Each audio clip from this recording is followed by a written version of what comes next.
What's going on, everybody? Tim from Tierfon Orbital, Electrum Sabercrafts, another swap. This is not going to be what you think it's going to be. It's not going to be a rant. This is just going to be a nice, basic, rundown video, and we'll also do a demo. I do want to talk about the chassis a little bit on this one as well, because it is a custom chassis. And then we'll put a blade in it, and we will be on our way, right? So this is, I've had quite a number of Electrums come across my desk lately. People are really hungry for upgrading their boards, and recently I found a way to incorporate and keep the touch button functionality for Electrum's hilts, and it seems to be something. It's a big selling point for Electrum's hilts, which I agree with. It's a cool little function to have. And people are happy to keep that functionality on the clamp card. So with this particular install, I did that. We've got a main and an aux touch button on the clamp card, as well as I was able to retain the use of the SMD LEDs on the clamp cards as well, on the clamp card as well. So I want to talk about the chassis first, and then we will go over how to use the hilt, and then we'll put a blade in it, and we will be on our way, right? So here is the chassis. I've got this open in Fusion 3D. I did my typical, actually, this is a little bit beyond typical for me. I put like a significant amount of Greebie work on this chassis. I was really happy with the result. We have room for a 28mm speaker. We've got our Proffieboard that sits in this tray. I do have a kill switch here, and this is where the battery sits. Now, for this Proffieboard, prior to this, what I've been doing a lot with my installs is just making like a press fit tray for my Proffieboard, and that doesn't always work. I mean, it works for a little bit of the time, but what I found with resin is with a couple of, like after 4 or 5 times of flipping that Proffieboard up, it rubs away some of the resin, and you lose that press fit action. The Proffieboard just does not sit as secure as I would like. So what I've been doing now is I create like a little trench for the Proffieboard, and it kind of goes in at an angle and sits underneath these ledges. I'll go over that when we do an up close of the chassis.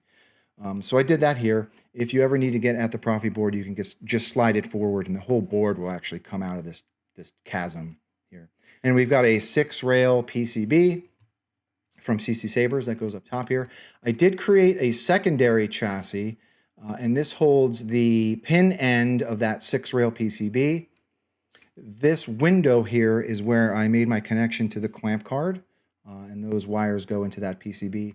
And then I also made room for a lit PCB emitter, and that is also from CCsabers, right? So nice and simple. I did appreciate the Greebie work that I did on this one, so I did want to show that off in Fusion. You don't always get to see a lot of detail when I do some of those glamour shots and those pictures, but I really like the Greebie work that I did on this one, so I wanted to show that off. So let's do a top down. We'll go over how to use the hilt, and we'll put a blade in it, and we'll go from there, right? So here's, whoops. Sorry. Okay. All right. So here's the hilt, right? So this is the Electrum. This is an Aegis from Electrum Sabercrafts. The customer did get this custom with this custom color scheme from Electrum, and I really do appreciate it. I actually get Wakanda vibes from this. It's a super cool color scheme with that purple and black. So let's talk about how to use the hilt. Okay, so this is not a threaded pommel. This is a set screw pommel. So there's a small black set screw here. You want to loosen that. I mean, you could unscrew it all the way, but I like to just loosen it. That way you're not losing the set screw. Loosen it, take your pommel off. Here is the chassis. And like I said, you probably can't really see this on camera anyway, but the board kind of just sits inside of that trench there. And if you ever need to get at the board, you just slide it forward and it just kind of comes out. Kill switch here. We've got our 28mm speaker.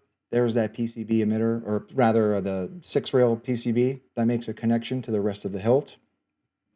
To put your battery in, you take note of the flat part of your battery, and you put that on the negative side. Spring side is your negative.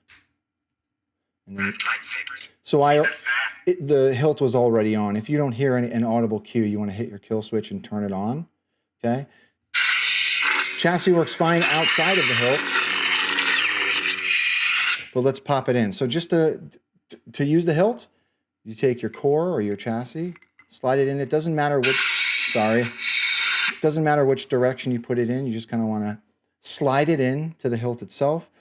There is an extension ring at the bottom of this pommel that is in there so that as you put this pommel cap in, it will press the chassis up into that PCB emitter, or it'll press it up into the upper PCBs, and that's how it makes a connection to the rest of the hilt.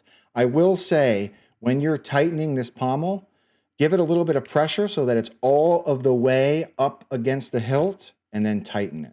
So essentially what's happening is this pommel is pushing that chassis into those pins, and if it's not all of the way making contact, the emitter won't work, the switches won't work. So you want to make sure it's all of the way forward, okay?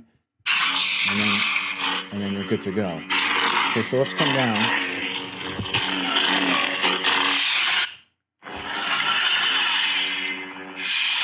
So there are two areas of this clamp card that act as your switches. The bottom area is your main, top is your aux. So to scroll through your fonts, you want to tap your aux. I must be cautious wherever I go. Hello. Okay. Zuko here. And then to activate, you just tap that bottom one.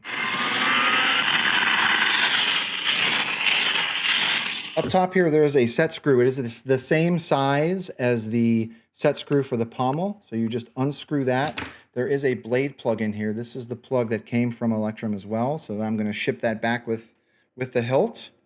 And you set your,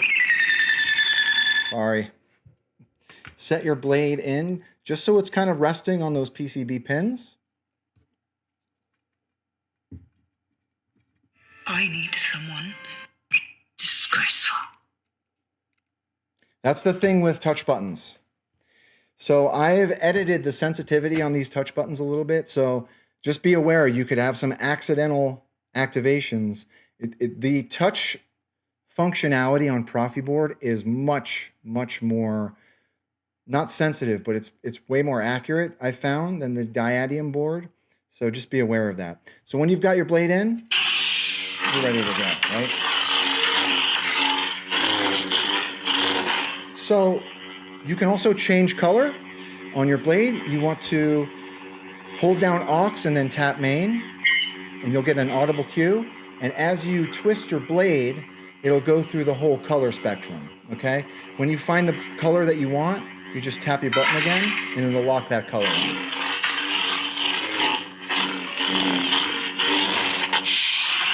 I must be cautious wherever I go. So I've set this up with... I know that the breath of life. I've set this up with my personal blade configs. There are plenty of fonts in the SD card, so you can edit your config as you see fit. There are around, I think, 10 active fonts that are ready to go. And that's really it. Actually, you know, it sounds really good.